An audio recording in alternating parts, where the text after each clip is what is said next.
पकडा.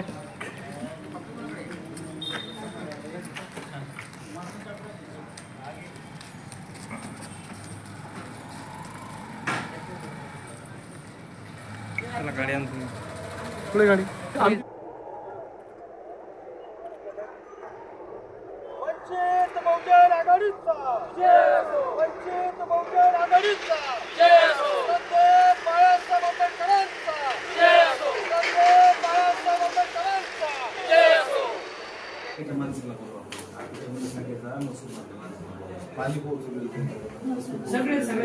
सगळे नागरिक सुविधा रस्ते शासनाचा निधी त्याच्यावर खर्च होतोय. पण हे फक्त काय होतं, पालकमंत्री जे आहे ना, पालकमंत्र्याला इंटरेस्ट आहे सगळ्या गोष्टीमध्ये. त्याला काहीतरी गायरानं खाली करून स्वतःच्या संस्थेच्या नावावर करून घ्यायचे, त्याच्यामुळे तो ह्या सगळ्या गोष्टी करतोय. अजून आपले प्रोग्राम बाकी वंचित बहुजन आघाडीचा ॲडव्होकेट बाळासाहेब आंबेडकर तुम आगे बढ़ो, हम तुम्हारे साथ हैं. ॲडव्होकेट बाळासाहेब आंबेडकर तुम आगे बढ़ो, हम तुम्हारे साथ हैं. वंचित बहुजन आघाडीचा नेते बाळासाहेब आंबेडकर तुम आगे बढ़ो, हम तुम्हारे साथ हैं. वंचित शासन मुर्दाबाद मुर्दाबाद मुर्दाबाद. महाराष्ट्र शासन मुर्दाबाद मुर्दाबाद मुर्दाबाद. पालकमंत्री संजय सिरसाट मुर्दाबाद मुर्दाबाद मुर्दाबाद. भाजप सरकार मुर्दाबाद मुर्दाबाद मुर्दाबाद. जिल्हाधिकारी स्वामी मुर्दाबाद मुर्दाबाद मुर्दाबाद. वंचित बहुजन आघाडीचा वंचित बहुजन आघाडीचा पालकमंत्री संजय सिरसाट मुर्दाबाद मुर्दाबाद. करायचं काय खाली पालकमंत्री मुर्दाबाद मुर्दाबाद मुर्दाबाद. महाराष्ट्र शासन मुर्दाबाद मुर्दाबाद मुर्दाबाद. भाजप सरकार मुर्दाबाद मुर्दाबाद मुर्दाबाद. फडणवीस मुर्दाबाद मुर्दाबाद मुर्दाबाद. अजित पवार मुर्दाबाद मुर्दाबाद मुर्दाबाद. एकनाथ शिंदे मुर्दाबाद मुर्दाबाद. आपण काल 17 जुलैला सामान्य जिल्हाधिकारी यांनी त्यानंतर एक जे आदेश काढलेला आहे गायरांवर जे अतिक्रमण ते काढण्यासंदर्भात आज आपण विभागीय आयुक्तांना निवेदन सादर केलेलं आहे. काय म्हणणं आपलं? औरंगाबाद जिल्ह्याचे पालकमंत्री तथा सामाजिक न्यायमंत्री संजय शिरसाट यांच्या आदेशावरून जिल्हाधिकाऱ्यांनी आदेश काढलेला आहे. 12 जुलै रोजी जिल्ह्याची आढावा बैठक झाली. त्या बैठकीमध्ये सर्वोच्च न्यायालयाचा दाखला देत, त्यांच्या आदेशाचा न्यायालयाचा दाखला देत त्यांनी अतिक्रमणे काढण्यासाठी दिशानिर्देश दिले. त्या अनुषंगाने जिल्हाधिकारी दिलीप स्वामी यांनी आदेश काढला. परंतु ही पार्श्वभूमी बघितली आपण की जे अतिक्रमणधारक आहे, गायरानधारक आहे, ते सन 1990 पासून 98 पर्यंत त्यांच्यावर गुन्हे दाखल झाले आहेत. त्यांनी दंड भरलेला आहे आणि काही प्रकरणं न्यायप्रविष्ट आहे. अशा परिस्थितीमध्ये पावसाचे दिवस आहेत आणि अचानकपणे कारवाई करून त्यांचे घरं नेस्तनाबूत करण्याचं काम हे पालकमंत्री संजय शिरसाट करत आहेत. शहरामध्ये ज्यावेळेस अतिक्रमण झालं त्यावेळेस यांनीच ब्रशसुद्धा काढलेला नाही आणि गंगापूरचे आमदार प्रशांत बंब यांनी महानगरपालिकेचा मुद्दा उचलला आणि पालकमंत्री संजय शिरसाट हे शहराचे आमदार असताना ग्रामीण भागाच्या जिल्ह्याच्या अतिक्रमणाचा मुद्दा घेत आहे. म्हणजे मी मारल्यासारखं करतो, तू रडल्यासारखं कर, हे सत्तेतील अधिकारी करत आहेत.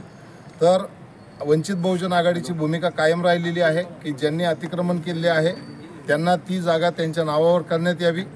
यासाठी वंचितचे सर्व बाळासाहेब आंबेडकर यांनी मागच्या वर्षी पावसाळी अधिवेशनमध्ये मुंबईमध्ये मोर्चा काढला होता आणि त्यावेळेस देवेंद्र फडणवीस यांनी या कारवाईला स्थगिती दिली होती. परंतु आता स्थानिक स्वराज्य संस्थेच्या निवडणुकीच्या अनुषंगाने यांनी ही कारवाई केलेली आहे. जनतेला भ्रमित करून त्यांचं मतदान मिळवण्यासाठी हा प्रकार चालू आहे. कारण BJP आणि संजय शिरसाट शिंदे गट हे सगळे एकाच नाण्याचे दोन बाजू आहेत. लाडक्या बहिणीचा मुद्दा, त्यानंतर त्यांना 2100 रुपये देण्याचा मुद्दा असेल, प्रत्येक वेळी निवडणुकीच्या तोंडावर कुठला ना कुठला मुद्दा, जातीवादी मुद्दा काढण्याचा यांचा प्रकार आहे. खऱ्या अर्थाने विकास कामं दूर ठेवलेली आहेत आणि नागरिकांचं मत मिळवण्यासाठी धार्मिक राजकारण आणि सत्तेसाठी अशा पद्धतीनं ते कृत्य करत आहेत. वंचित बहुजन आघाडी आज या कार्यालयामार्फत मागणी करते की कुठलीही कारवाई करू नये आणि जर असं होत असेल तर सध्या बाळासाहेब आंबेडकर यांच्या नेतृत्वाखाली वंचित बहुजन आघाडी खूप मोठं आंदोलन उभा करेल. आणि आम्ही आज या निवेदनाच्या माध्यमातून इशारा देतोय की 8 दिवसाचा आमचा अल्टिमेटम असेल आम्ही सर्व गायरानधारक अतिक्रमणधारक यांना सोबत घेऊन मोठे जनआंदोलन या ठिकाणी करणार दादा, आहोत. नुकतंच प्रत्येक अधिवेशन संपलेलं आहे. अधिवेशन नुकतंच संपलेलं आहे, पण अधिवेशनामध्ये मारामाऱ्या, पत्ते खेळणे, भांडणं करणे याच विषयाला हायलाईट केलेलं आहे सत्ताधारी आणि विरोधकांनी. त्यांची शेतकरी, बेरोजगार, गायरान, अतिक्रमण हे प्रश्न कुठंच दिसले नाही. कसं बघताय तुम्ही? त्यांची संस्कृती आहे ती, आणि ती संस्कृती आता हळूहळू जनतेच्या निदर्शनास येत आहे. आपल्या मीडियाचे मी आभार मानतो की असे हे कृत्य जनतेच्या समोर आपण दाखवत असतात. आणि आताची जी परिस्थिती आहे, रम्मी खेळणे असेल, मारामाऱ्या करणे असेल, दादागिरी करणे असेल, हे त्यांचा मूळ हेतूच आहे. पालकमंत्री शिरसाट एक कब्जा करणार आहेत असं आपण इथे म्हणतो. संजय शिरसाट यांचा उद्देश जमिनी बळकवण्याचा आणि वास्तू बळकवण्याचा आहे. याचं उदाहरण आपण वीट हॉटेल आणि भूखंड या माध्यमातून बघितलेलं आहे. आणि जसं विधान भवनामध्ये, विधिमंडळामध्ये ज्यावेळेस मुद्दा उपस्थित केला तर तोंडाचं पाणी संजय शिरसाट यांचं पळालं होतं. आणि आताची परिस्थिती, घरकुल योजनेसाठी यांच्याकडं सही करण्याला वेळ नाही आहे. दलित आदिवासी यांचा जो विकास निधी आहे तो यांनीच आरोप केला होता की तो शासनाने लाडकी बहिणीसाठी वळवला. मुख्यमंत्र्यांनी सांगितलं होतं की 1500 रुपयाहून आम्ही 2100 रुपये देऊ. या सगळ्या गोष्टी घडलेल्या आहेत का? नाही घडलेल्या. याचा अर्थ असा आहे की हे जे प्रशासन आहे हे फक्त जनतेला मूर्ख करून मतदान मिळवण्याचं काम करतंय.